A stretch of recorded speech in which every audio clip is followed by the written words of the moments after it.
తీర్చి నువ్వు ఇంటికి బాట పట్టినావా? 30 ఏళ్ల కొలువులోన మురిపెంగెలిపించినావు. ఆఫీసంతా నీ సంతకమై జలపకం మిగిల్చినావు. జోహారులో మా అయ్యకు శతకోటి వందనాలు.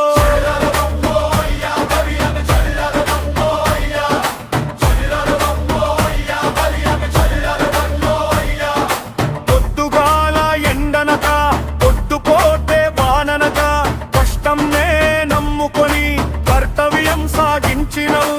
వచ్చినోళ్ళ కష్టమేరిగి నవ్వుతూ పలకరించినావు.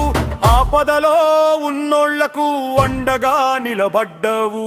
నీ చేతి కలం సాక్షి ఎందరో బతుకులు మారెనురా.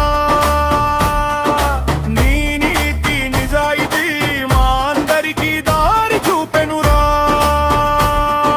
జోహరులంలో అయ్యా కవియగు జోహరులంలో అయ్యా.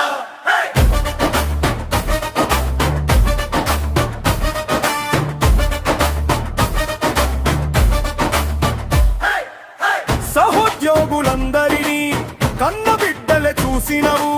కష్టమొస్తే నేనున్నానని ధైర్యాన్ని నింపినవు.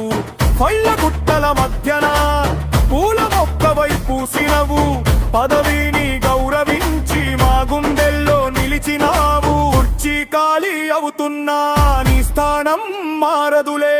నీవు చేసిన మంచి పనులు మర్చిపోతే ఒప్పుకోదులే.